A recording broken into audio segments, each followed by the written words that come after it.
Hi, it's Chef Janie Pendleton, and this is still canning week, and this week we're canning the wonderful, awesome tomato.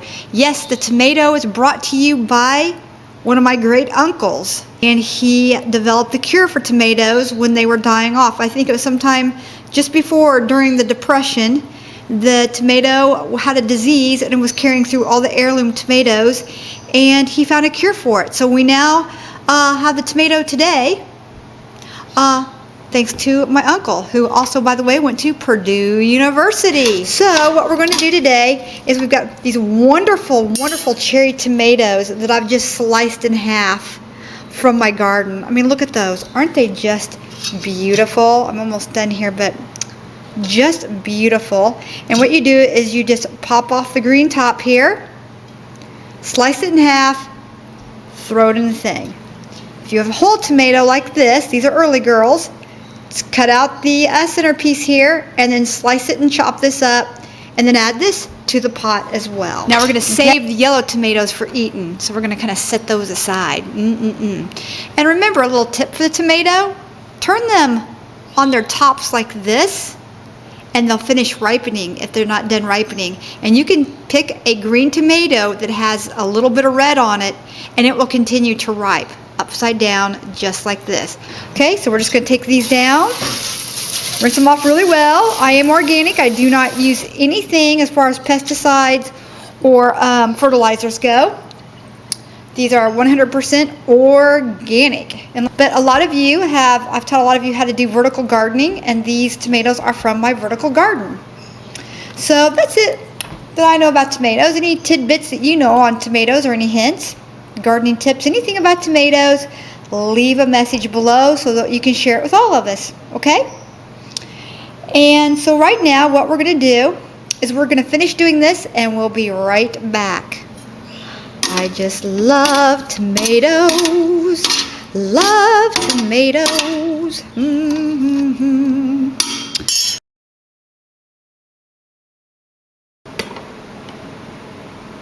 Now I have these gorgeous red onions from my garden. Aren't those beautiful? Look at that.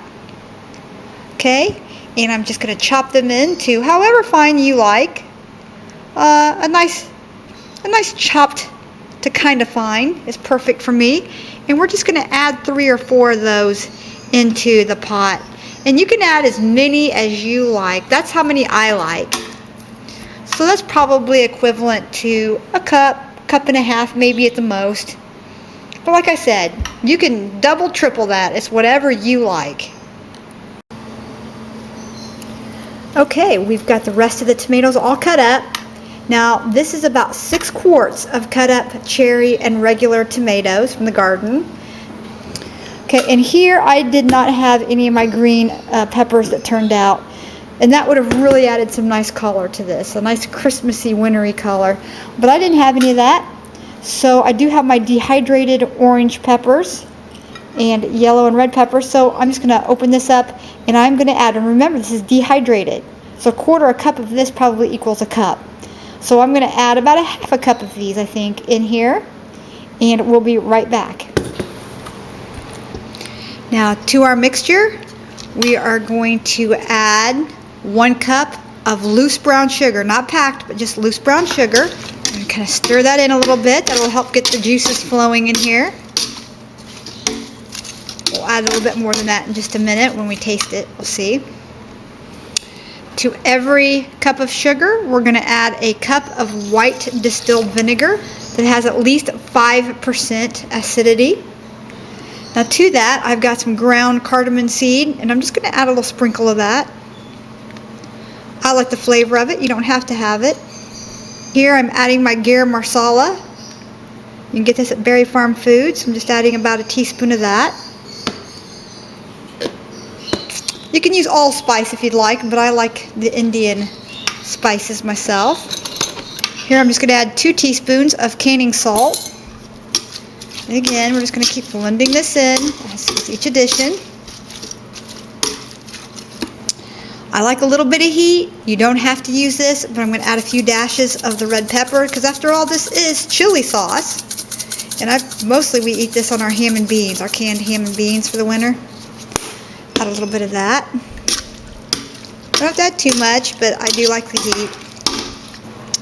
We're going to add 2 teaspoons of ground cinnamon, or just a whole lot of shaking.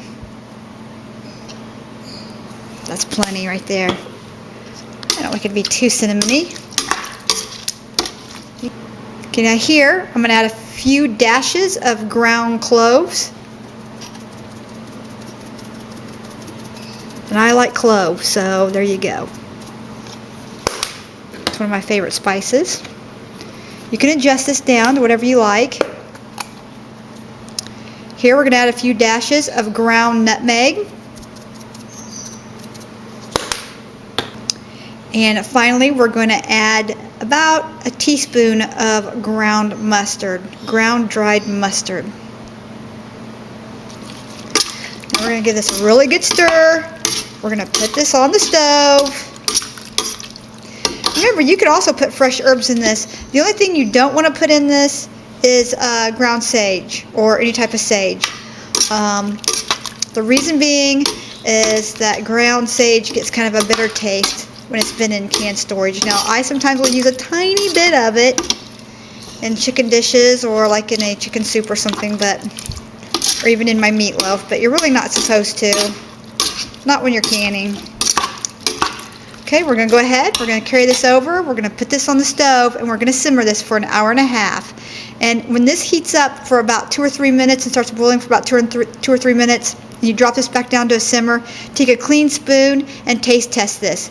Get this the way that you like it in spices and in sugary flavor. Remember, you want savory and you want spicy, savory, spicy, sweetness. You want all this to meld together, and it just takes a few minutes for those flavors to come out during the boiling process. All right, so we're going to boil this for about an hour and a half, and we'll be right back.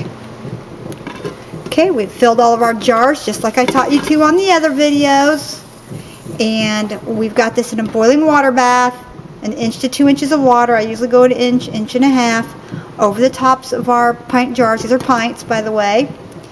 And a glass lid with a vent in it, that's fine. It'll still work.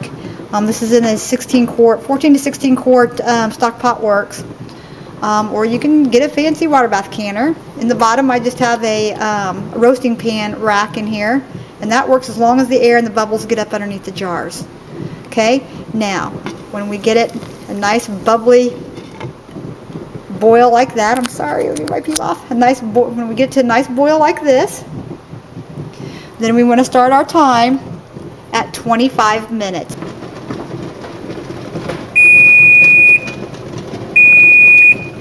Okay, our 25 minutes are up. We're going to turn off the heat.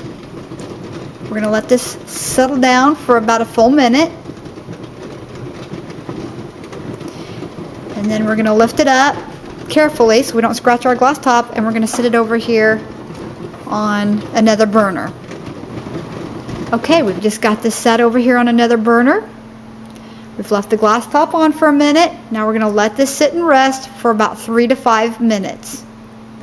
Then we're going to take the top off, and we're going to let it rest another full minute, just so that, because my air conditioner's on, I don't want these, whether it's drafty or too cold, I don't want these to break like my jam did. I've had 1 jar break on me in my almost 31 years of canning, and that happened because of it coming out into the air conditioning. So we want to be safe. We want to be careful here. I know this isn't a pressure canner, but still it's pretty hot in the water bath canner. So, I mean, we're up over 240 degrees, I believe, so got to be careful.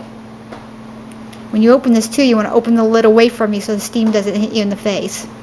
That can scald you too. Now we're going to let this sit for just a few minutes and we'll be right back. Okay, we've let this rest for about 5 or 6 minutes, and we've taken the lid off, and now we're going to let it rest an additional few minutes, and then we're going to take them out and put them on a nice clean towel on the counter out of a draft for 24 hours. And these should be popping all within the first hour. You shouldn't, after the first hour, these should be popped. And we'll show you how to check those in just a minute. Okay, just a few more minutes are up, and now we're just going to give it a little tilt. And isn't that beautiful? We're going to walk this over quickly and set this on a nice dry towel out of a draft, like I said before. Ooh, did you hear that? Oh, that popped as soon as I got it out of this container. Awesome. Love it. Okay, so let's see if this one's gonna do it. Yep, it's gonna do it too. Watch it. We can get it to do it. Oh, one said, oh, there it went. You hear him popping, honey? Okay, we just give it a tilt. Walk it over. It's getting ready to pop. You can see it starting to make the little ring there. Now you don't want to push on it or anything. Oh, let's see if we can watch this watch pot. See if we can get it to do it. Oh, as soon as I turn my back, it will do it. That's the way it works. And then this right here popped as soon as the water level dropped inside the canner. Now tell me that that is just not beautiful. I mean, that is deep, rich red, and it tastes oh so yummy. You have to try this. This is Chef Janie Pendleton, and I hope you like coming along for the ride, and I hope this inspires you to try this for yourself. And like I said, this week we're doing tomatoes, lots and lots of yummy tomatoes. And if you have a recipe you think I should try, or, ooh, there you go, they all sealed. And if you find a recipe you think you want me to try, just leave the recipe below and I'll give it a go. This is Chef Janie Pendleton with my homemade chili sauce. Enjoy.